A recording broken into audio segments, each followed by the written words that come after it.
Shalom, nous allons étudier le Daf Ain Zain dans Masechet Sanhedrin. Nous reprenons 5 lignes à la fin du Daf Ain Vav Amud Bet. Ha'u Gavra, c'est l'histoire d'un homme, Demtamtsema Lechayuta Dechavre B'Shimsha, qui a laissé de manière volontaire l'animal de son prochain au soleil jusqu'à ce qu'il en meure. Vameta, Ravina Mechayev, Ravacha Bar Rav, Patar Machloket, Ravina, Ravacha Bar Av. Est-ce que la personne ici est chayavé de payer les dommages qu'il a causés à son prochain? Ravina Mechayev, Ravina qui dit chayav, pourquoi? Parce qu'il fait un raisonnement a fortiori, Kalvachomer. Umarotzer Shelo Asaken, Shogeg Kemezid, Veones Keratson, si des arts dans le dommage que l'on cause à un homme, dans le meurtre, ou dans lequel on n'a jamais dit que quelqu'un qui fait de manière involontaire sera puni comme s'il était volontaire, ou qu'on le punit même si c'est un cas de force majeure, et pourtant, on a dit que celui qui provoquait que la personne mourait serait chayav, et donc a fortiori, dans le cas ici d'un dommage physique, ou dans le cas d'un dommage matériel, ou dans le cas d'un dommage matériel, on est plus strict en général par rapport à tout ce qui est intention, tout ce qui est responsabilité. Nizakin, Chasabain, Shogek, Mézid, dans lequel on doit payer que l'on soit volontaire ou involontaire, et Ones Keratson, et même parfois dans des cas de force majeure, il a dit Shechebaen, Tamtamsem, a fortiori qu'on sera responsable. Donc ce qu'on est en train de dire ici, c'est que de manière générale, pour les dommages matériels, on n'est plus responsable que pour le meurtre. Et donc plus que pour le meurtre, Metzamtsem c'est chayav, a fortiori pour Nézékin dans le cas de l'animal.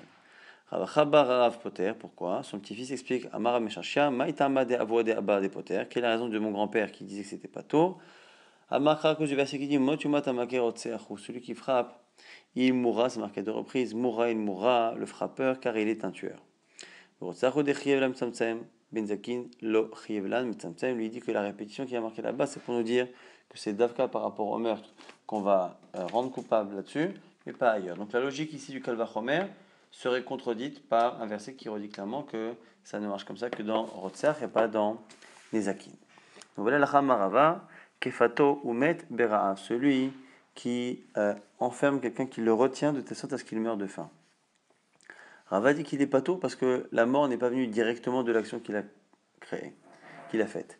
Rava nous dit Fato bachama vamet, betsina vamet chayav. Dans le cas où il a enfermé au soleil ou dans le froid qu'il est mort, il est chayav.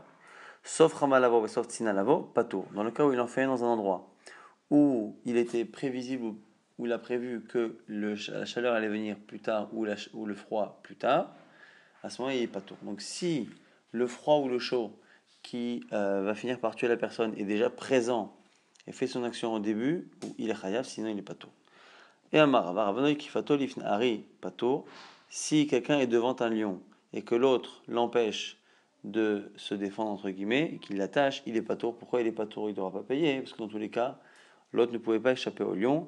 Lifne yatushin chayav. Si il est attaché devant des yatushim, donc c'est des sortes de moustiques ou en tout cas d'insectes qui piquent, là à ce moment-là il est chayav. Ravashi Amar, Afilou Ifne Yatushin, Nami Pato, Ane Azlev Ane Atum. Ravashi dit non, même pour les moustiques ou les animaux qui piquent, il est patour. Pourquoi?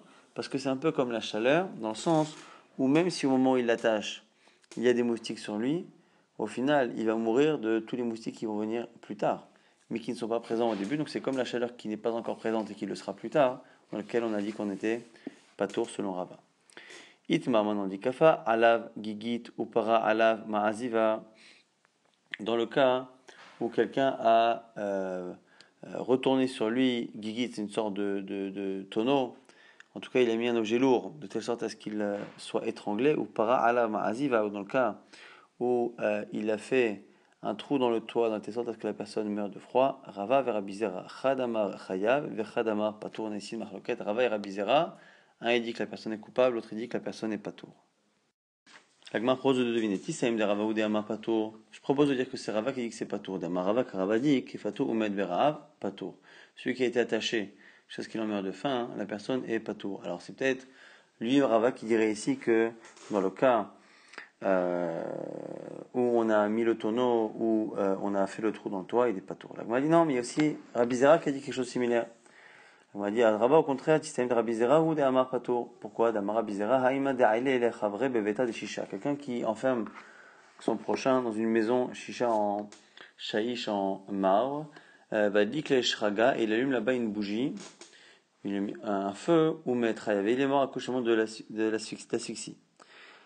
Chayav Tamad Adik Leshraga, on voit bien que c'est parce qu'il a allumé une bougie. Halo Adik Leshragalo, mais s'il n'a pas allumé de bougie et qu'il est mort d'asphyxie parce que naturellement il est resté dans une pièce complètement enfermée, machma que l'eau. Et donc du coup on a l'impression qu'il est poter dans un cas similaire et donc il pourrait être celui qui dit que c'est pas tôt dans Gigit et dans Ma'aziva.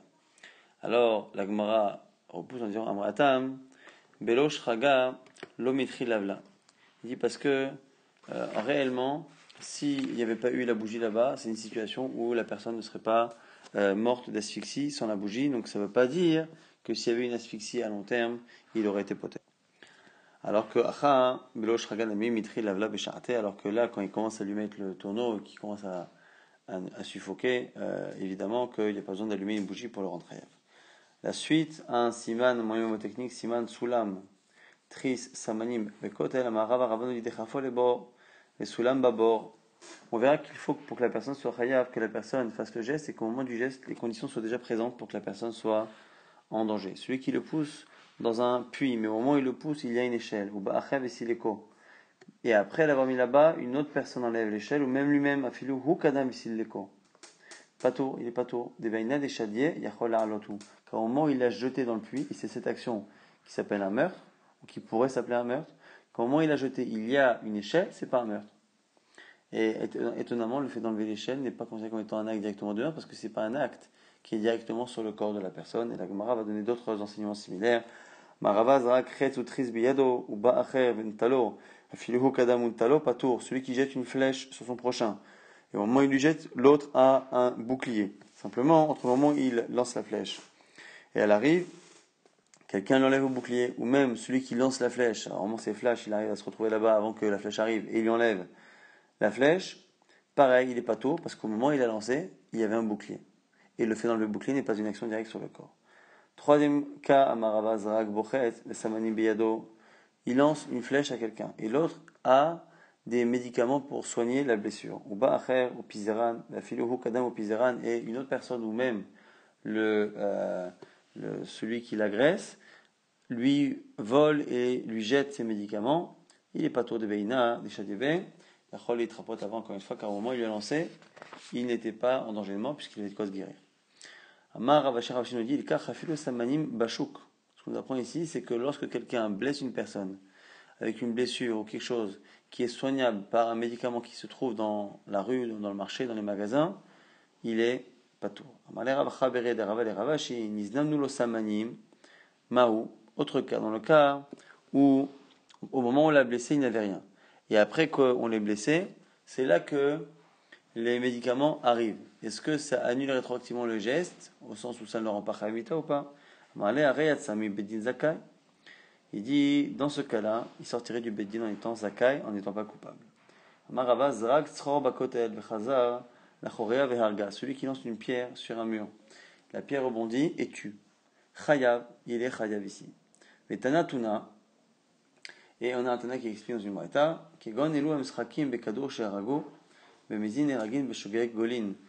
ceux qui jouent au ballon, donc c'était une sorte de jeu qui se faisait, dans lequel on faisait rebondir une balle contre un mur en essayant d'atteindre la personne. Et dans ce cas-là, s'il l'a tué, Bemiziti l'a fait exprès, il sera mis à mort. Beshogeg, s'il l'a pas fait exprès, il sera en galoute, en exil. La Gemara dit Beshogeg golin pshita. La Gemara dit c'est évident qu'on le met en galoute. La Gemara dit non, Bemezin eragim yitzrachal le chidouche, c'est que s'il l'a fait exprès, on le tue. J'aurais pu penser qu'on ne peut pas mettre à mort ce genre de personne, puisqu'il ne sait jamais s'il va toucher la personne en tapant sur le mur avec la balle. Peut-être que quand on le prévient, qu'on lui dit, tu sais, attention, si tu le tues, ainsi de suite, tu seras Khaimita. Peut-être que comme il ne sait jamais s'il va le toucher, parce que c'est le but du jeu, et que l'autre, le but c'est d'éviter, peut-être que ça ne s'appelle pas une atra, comme c'est pas une atra, on ne peut pas le mettre à mort, Kamashma, que oui, on le met à mort. Tana, Rav Tachlifa, Marbarava, Kame, Derami, Abaoudor, Rabbi Avoui, l'enseignait que Gonelo, Mestachakim, Bekado, Sherago, Tor Arba Amot Pato, Chos Arba Amot Chayav. On nous dit ici que si la personne qui a reçu le projectile était à moins de 4 amotes du mur, la personne est dispensée d'aller en galoute. Si c'est à plus de 4 amotes, elle ira en galoute. Alors la Gemara s'étonne, Ravina la Ravashi, Echidame. Quelle est la situation? Il est kanichale, si c'est ce qu'il voulait le toucher, a fait le pour tanamik, ça change qu'il y ait plus ou moins de 4 amot. Idolanichale, s'il n'a pas voulu l'atteindre, a fait le tovanamilo, quoi qu'il arrive, plus ou moins ça change pas non plus. Amalé stam israkim bekado, kamada ilet feminach nichale. Il dit non, la base dans ce jeu, c'est que